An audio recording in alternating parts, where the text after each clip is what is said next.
So Achashverosh calls Vashti to the party, and she refuses to come in the most disrespectful manner.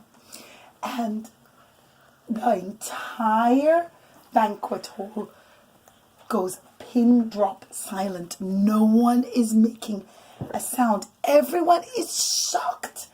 They don't know how to react. She insults him in the worst possible way. She reminds everyone that originally he was just a stable boy.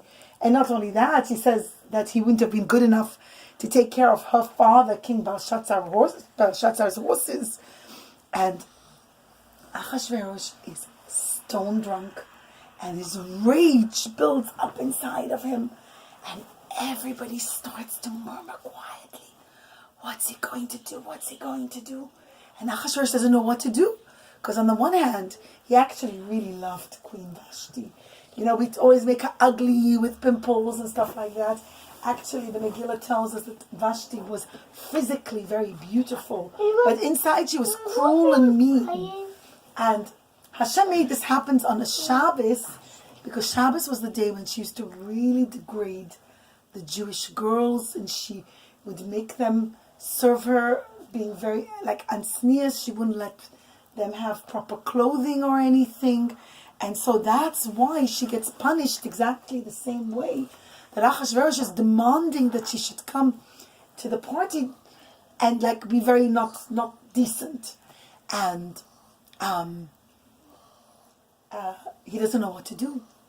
And so he decides he's going to turn to the big wise men from the Jewish people, to the Shevet of Yisachar. Historically, the Shevet of Yisachar were very, very wise, right? Do you remember the 12 Shvatim? We want to say it? Reuven, Shimon, Levi, Yisachar, Zvulun, Dan, Naphtali, right? Gad, Asher, Yosef, and Binyamin. Well, from Yisachar come all the Talmidei Chachamim, and they were in partnership with the tribe of Zvulun. Zvulun would work hard, going on ships and stuff and making money, and Yisachar were the ones who sit and learned Torah. And they were always very wise. Learning so much Torah makes a person very, very wise, because Torah is not just a smart book. It's the wisdom of Hashem. It's Chochmat Hashem. And when you learn Torah, you become connected to the Eibishter. You become connected to Hashem. So Yisachar were always very wise. And Achashverosh figures, if anybody knows what to do, it will be tribe of Yisachar. And he did have a group of rabbis from Shevet Yisachar who were his advisors. And so he turns to the group of Yisachar and he says, tell me what to do. Now, the Shevet Yisachar, the Yidden, the Jewish people, were very afraid. They didn't want to give any advice, because they realized no matter what they do, they're going to get into trouble. They knew that Achashverosh loved Vashti very, very much, and he was really trying to get her acquitted. To get acquitted means to get her pardoned, meaning that they should forgive her. And when he sends the message, if you read the words in the Megillah, it says, what shall be done by Vashti HaMalkah? He reminds them, remember she's a queen, remember that she's of royal blood, don't judge her the way you're judging a common criminal, etc. Mommy, yes, have pimples. She did. She had lots of pimples. Hashem punished her and made a lot of pimples because she hurt the Jewish girls, right?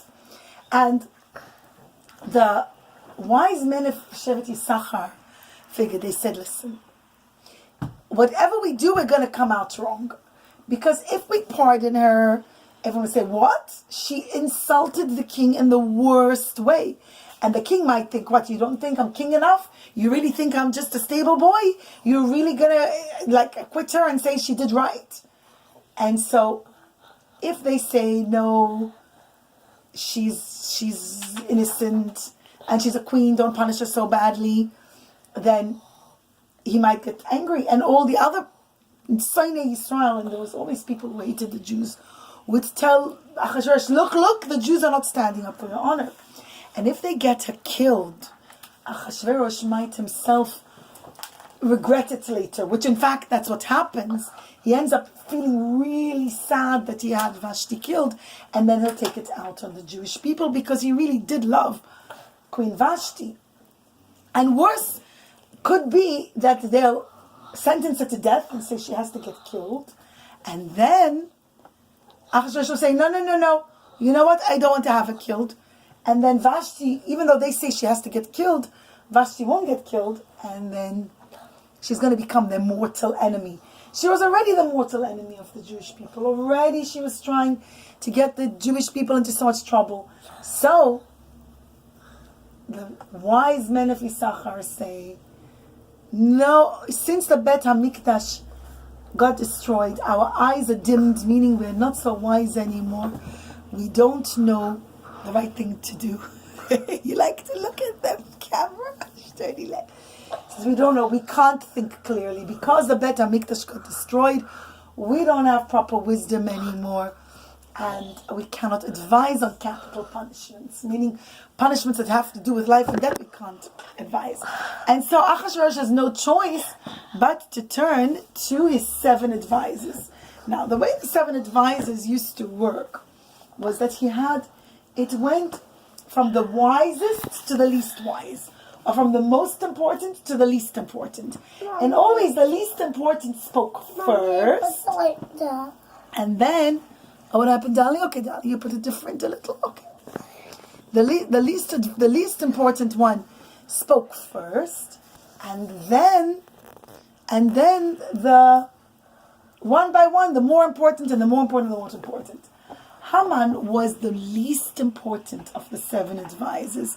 And if you remember that Haman originally was only a what? What was his job originally? Barber. Right, he was for 22 years a barber for the king of Kartsin.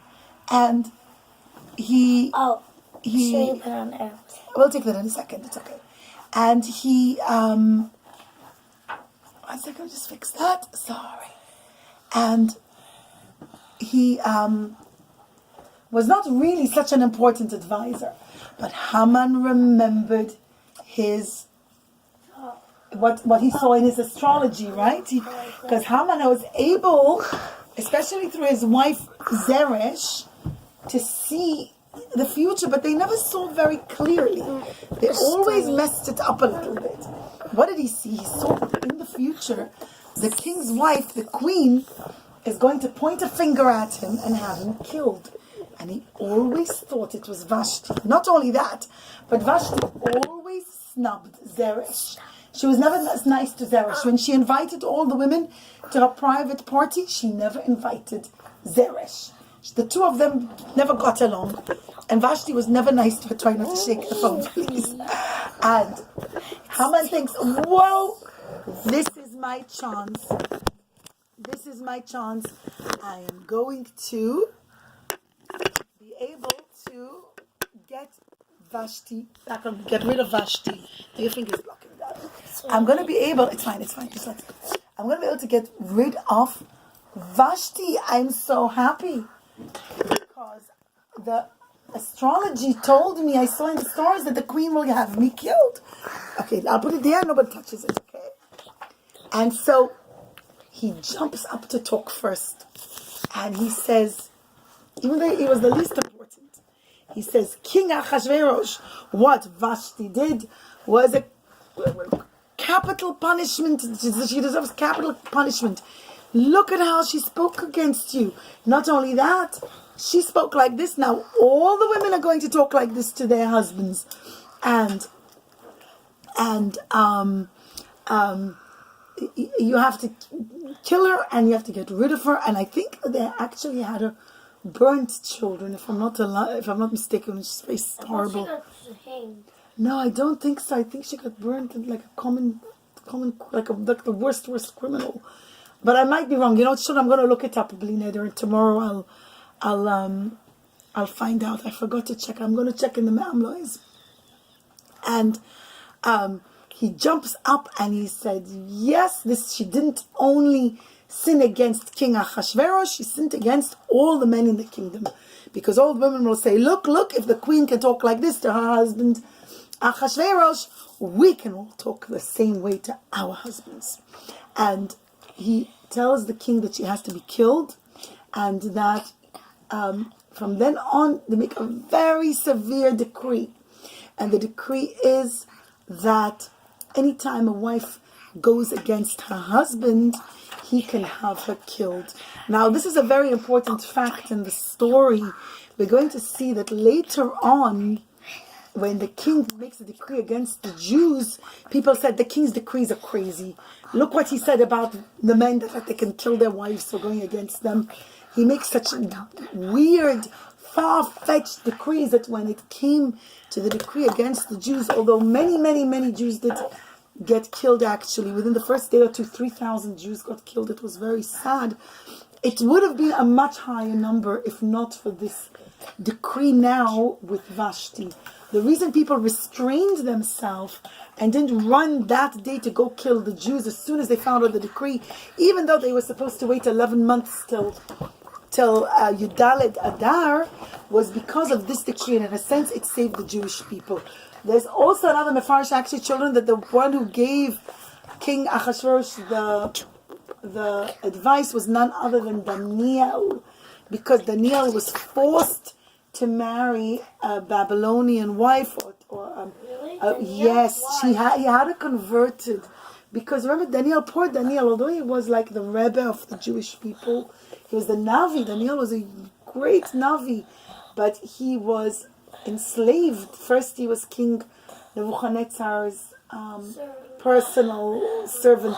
He was only 13 years old when Nebuchadnezzar captures him, and he goes on through King Evil Mordeh, I always forget how it's pronounced, and then Belshazzar, and then Koresh, and now Achashverosh. So he goes through many kings, but he was forced somewhere along the line to get married to. Still alive? Yes. We're going to learn. According to some opinions, Daniel is none other than. No. Daniel is none other than the messenger person between Queen Esther and Mordechai at the time of the decree. But that we'll learn next time. I thought that was the. I understood somebody else. Okay. But guys, what we'll do is we're going to Be'ezrat Hashem because it's a bit late. We're going to continue tomorrow, Be'ezrat Hashem. Okay, all right. Schlaf gesund. Say Laila Tov. Good night. Bye. Bye.